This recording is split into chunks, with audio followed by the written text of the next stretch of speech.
of the Year. The Business Philanthropist of the Year was nominated by Susan Pepperdine and will be presented by Robin Abramowitz with the Brain Injury Association of Greater Kansas City.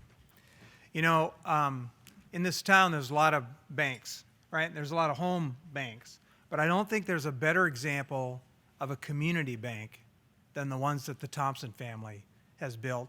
And Byron Thompson, he knew how to make a big family, and he knew how to make a big bank in service, a big bank in quality, a big bank in clients like I feel about them. And then what they've done back for the community, I think, has been a great example to my firm and should be a great example to your firm. They are not only involved in the Amy Thompson Run, but they've helped raise money for Avila University, Cristo Rey, Catholic Charities, and the Command General Staff Foundation, along with many others. And they dedicate 8% of the bank's annual net income to nothing but charitable causes.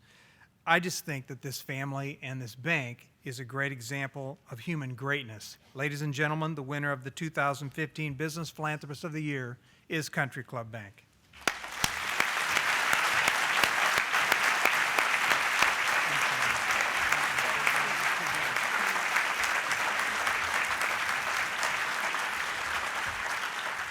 Wow. Okay, this is humbling to be in a room with the likes of Annette and George and Peggy and the Graves and so many of you who do so much every single day to bring our world to a better place. And for us to be able to thank Nonprofit Connect, who we have such admiration for, feels backwards that we would be receiving the award in this case. But unlike George, who said he doesn't like to speak off the cuff, I kind of do, and so I'm going to try to stick with notes, because if you know Thompson's, we could keep you here for a while.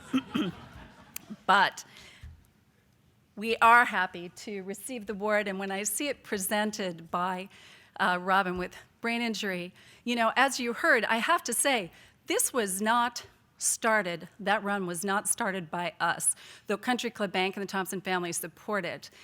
Amy's friends started it while she was still alive as a way of turning away from anger and from violence and towards hope and encouragement. And they dreamt of a better world. And when I think of that, I have to say, it's a good thing that my dad is actually not here. He was really crushed not to be. He has a gastro-stomach thing today, and he can't be here, to his great frustration. But for me, that's probably a good thing, because he really, really hates if I bring up anything about him and often says, this is not about us, and it is not.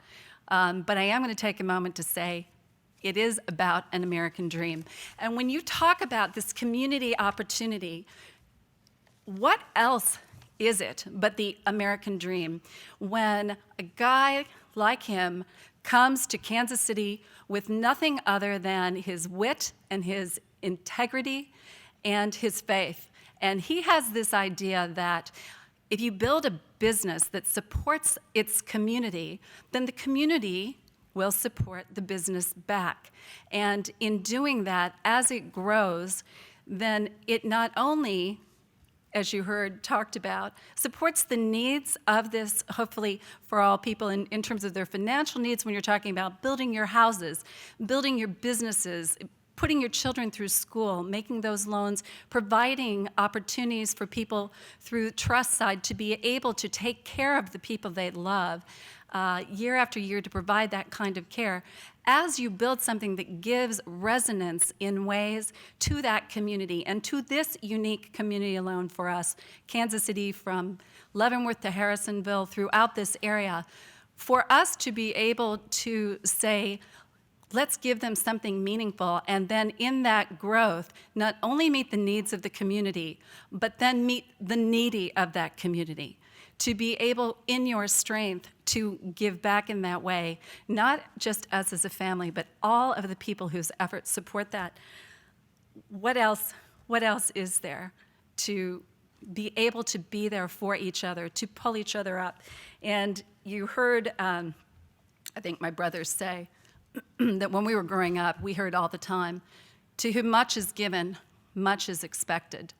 And that was said when we had, a modified 3-bedroom house with 9 kids living in that at that time. And so he wasn't talking about from financial gain, but if you can give whatever you have, what we can give, we must give, not out of obligation, not out of a legislative need, but out of privilege. If we are educated, if we have the privilege of education, and we do not support organizations like Cristo Rey, if we have the privilege of food on our tables, and we do not support harvesters, if we have housing and we don't support Habitat for Humanity, and we could go on, and I know you're glad if I don't, but I will say this, if you have love and support of people around you, and we do not reach out to the homeless and to the lonely, then what are we here for?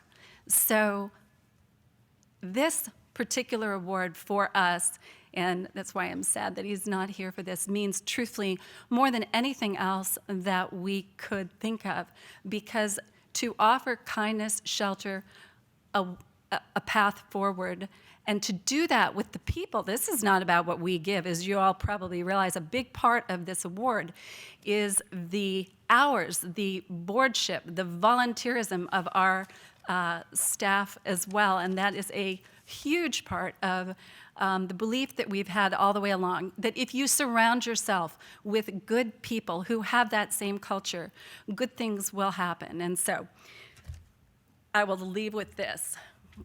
Part of my mom's favorite poem said, "What can I give you, poor as I am? If I were a shepherd, I'd give you a lamb. If I were a king, I would do my part. But what can I give you? I give you my heart."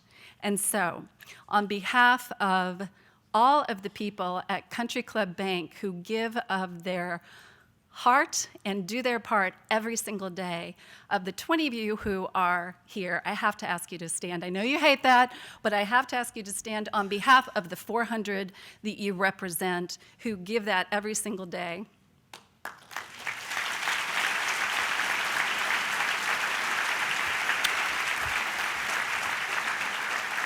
And to all of you who every single day, and especially to Nonprofit Connect, who carry this torch for those who cannot, we can only say, keep banking on a better world. Thank you.